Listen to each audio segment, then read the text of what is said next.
Hello बच्चों, आज हम पढ़ेंगे फ्रीडल क्राफ्ट रिएक्शन के बारे में। एक वीडियो ऑलरेडी मैं डाला हुआ है इलेक्ट्रोफिलिक एरोमेटिक सब्स्टिट्यूशन, जिसमें मैंने हेलोजनेशन पढ़ाया है। आज मैं पढ़ाऊंगा, लिंक आपको मिल जाएगा नीचे बायो में, डिस्क्रिप्शन में। और इलेक्ट्रोफिलिक एरोमेटिक सब्स्टिट्यूशन क्या है, तो सबसे पहले बेसिक सा रिएक्शन इसमें क्या होता है। एक बेंजीन रिंग है, इस बेंजीन रिंग पे एल्काइल हैलाइड है ना। एल्काइल हैलाइड सब जानते हैं कि एक एल्काइल ग्रुप है, जैसे मिथाइल, इथाइल, प्रोपाइल, आइसोप्रोपाइल, और उस पर कौन सा ग्रुप लगा होगा, एक हेलोजन लगा होगा। इन the presence of AlCl3, this AlCl3 is Lewis acid and some heat, it will form this R plus HX। ये R जो है कोई भी एल्काइल ग्रुप हो सकता है, ये हो सकता है CH3, ये हो सकता है CH3CH2 है ना, और ये हो सकता है CH3CH3, ऐसे इनफाइनाइट है ना। तो जितने भी आप एल्काइल ग्रुप सोच सकते हो सब यहाँ पे हो सकते हैं। इसकी मैकेनिज्म क्या है, तो मैकेनिज्म सिमिलरली जैसी हेलोजनेशन की होती है, वही सेम मैकेनिज्म किसमें आती है, फ्रीडल क्राफ्ट रिएक्शन में। तो यहाँ पे सबसे पहला स्टेप होता है जनरेशन ऑफ इलेक्ट्रोफाइल। तो कुछ नया नहीं है ना। Generation of electrophile, benzene ring की एरोमेटिक होने की वजह से रिएक्टिविटी बहुत कम होती है, इसलिए वहां पे हमें एक लुईस एसिड डालना पड़ता है। यहाँ पे हमने लुईस एसिड कौन सा यूज किया है, एल्यूमिनियम क्लोराइड। यहाँ पे मैं RX ले लेता हूँ, लेट्स से क्लोरी, आप कुछ भी ले सकते हो, मैं ले रहा हूँ क्लोरी। लुईस एसिड वो होते हैं जिनके पास एक वेकेंट ऑर्बिटल होता है, क्लोरीन के पास लोन पेयर है, तो अपने लोन पेयर कहाँ देगा, इसके वेकेंट ऑर्बिटल में। This reaction can be taken as acid base reaction. तो यहाँ पे एसिड बेस रिएक्शन हुई और यहाँ पे क्या फॉर्म होगा, RCl। इस पे आएगा पार्शियल नेगेटिव चार्ज, ठीक है, थोड़ी देर के लिए, लेकिन अगर रिएक्शन जब कंप्लीट हो जाएगी तो इस पे आएगा कंप्लीट पॉजिटिव चार्ज और इस पे आएगा कंप्लीट नेगेटिव चार्ज। यहाँ पे हाइब्रिडाइजेशन थी एल्यूमिनियम की sp2 और यहाँ पे हाइब्रिडाइजेशन क्या है, sp3। तो sp2 से एल्यूमिनियम की हाइब्रिडाइजेशन चेंज हो गई है। अब अगले स्टेप में क्या होगा, क्लोरीन ज्यादा इलेक्ट्रोनेगेटिव है तो वो इस बॉन्ड से इलेक्ट्रॉन लेगा, और जब इस बॉन्ड से इलेक्ट्रॉन लेगा तो यहाँ R पे कौन सा चार्ज आ जाएगा, R पे चार्ज आ जाएगा प्लस चार्ज। ये तो यहाँ पे जो फॉर्म होता है दैट इज कार्बोकैटायन और दिस इज ए इलेक्ट्रोफाइल। तो कार्बोकैटायन की जो प्रॉपर्टीज होती हैं दैट इज इलेक्ट्रॉन डेफिशिएंट, ये इलेक्ट्रॉन डेफिशिएंट है।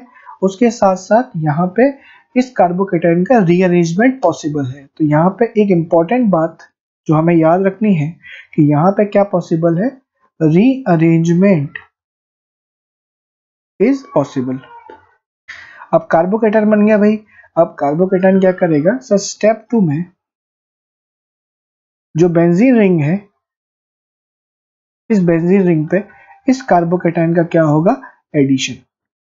तो कार्बोकैटायन का एडिशन होगा, दिस स्टेप इज स्लो, मतलब यही स्टेप क्या करेगा, इस रिएक्शन की रेट को बताएगा। और ये स्टेप स्लो क्यों है, इसका बहुत ही आसान सा रीजन है, क्योंकि अगर आप यहाँ पे देखो होता क्या है,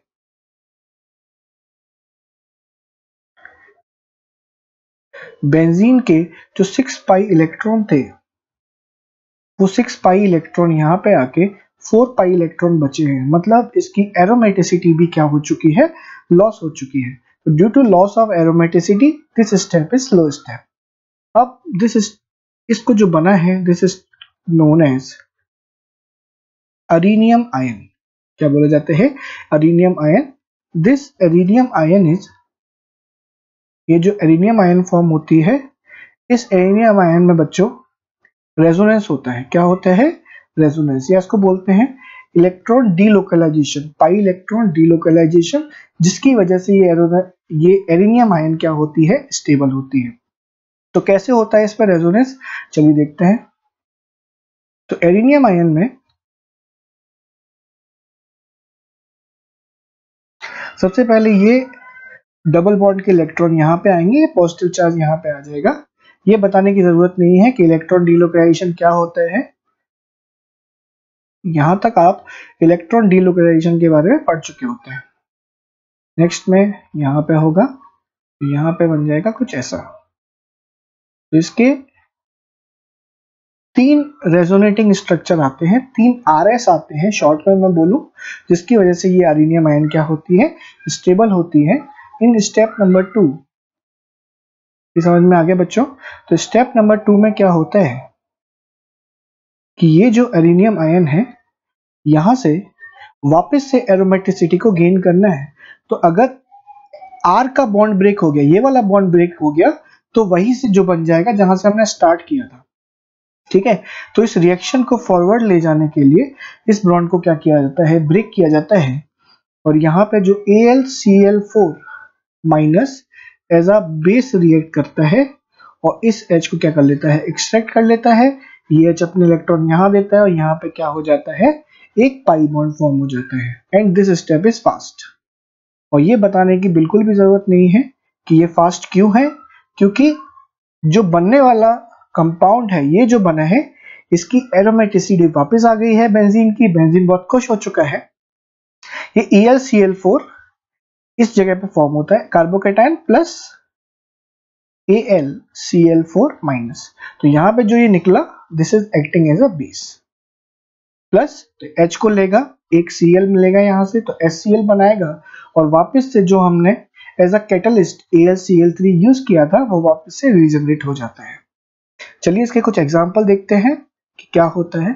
जैसे डायरेक्ट कैसे बनाएंगे, अगर हमारे पास एग्जाम में, जेई में या नीट में जैसे भी क्वेश्चन आ गया, बोर्ड्स में आ गया, तो हम इसको कैसे डायरेक्ट फॉर्म कर सकते हैं। तो सिंपल है, यहाँ आपको एक हेलोजन दे रखा होगा, AlCl3 लिखा होगा, यहाँ हीट लिखा होगा। तो आपको कुछ नहीं करना है, इस हेलोजन को हटा देना है, यहाँ पे क्या लगा देना है, एक CH3। कहीं पे भी आप जोड़ दो तो यहाँ पे लग जाएगा बच्चों एक CH3। चलो ये तो हुआ पहला एग्जाम्पल। ठीक है, और एग्जाम्पल्स क्या कर सकते हैं, CH3CH2X in the presence of AlCl3 की जगह जरूरी नहीं है AlCl3 भी हो, कोई और भी लुईस एसिड हो सकता है। ठीक है, यहां पे फॉर्म हो जाएगा सिंपली ये। नेक्स्ट थर्ड वाला, ये थोड़ा इंपॉर्टेंट है, इसको देखेंगे ध्यान से। अगर कुछ ऐसा आ जाए,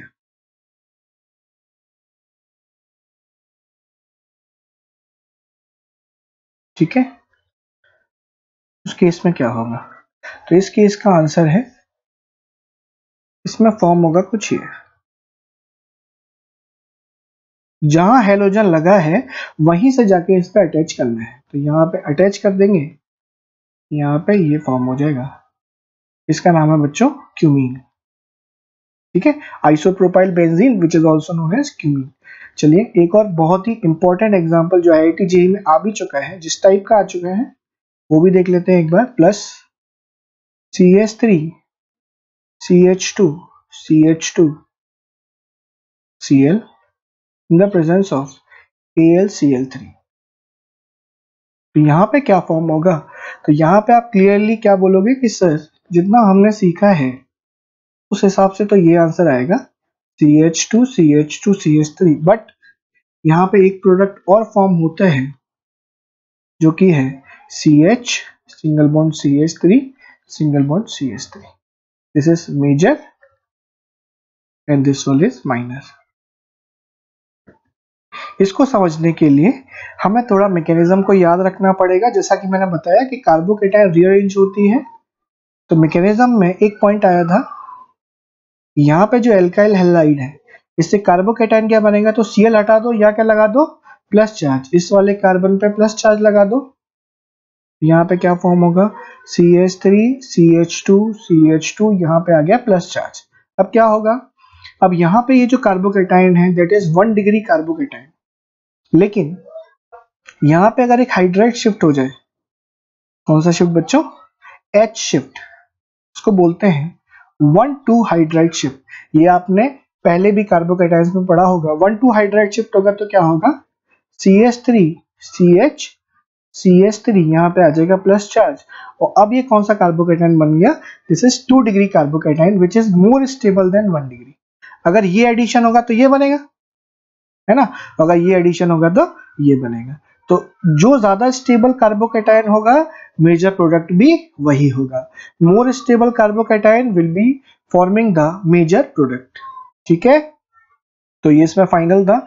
इसमें एक एग्जांपल और आप चाहो तो कर सकते हो। प्लस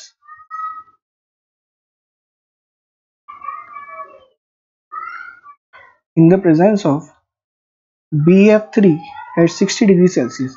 जरूरी नहीं है कि हम AlCl3 और एल्काइल हैलाइड लें। अगर हमारे पास कार्बोकैटायन फॉर्म हो रहा है, जैसे इसको मैं हटाऊंगा तो यहाँ पे पॉजिटिव चार्ज आएगा और यहाँ पे पॉजिटिव चार्ज आएगा, और BF3 क्या है, एक लुईस एसिड है। तो यहाँ पे क्या फॉर्म होता है, यहाँ पे फॉर्म हो जाता है ये वाला कंपाउंड। ठीक है, सिंपली तो यहाँ बस पॉजिटिव चार्ज लगा देना है और यहाँ पे इस कंपाउंड को फॉर्म कर देना है। ठीक है, तो समझ में आ गया होगा, दिस इज फ्रीडरक्राफ्ट एल्काइनेशन।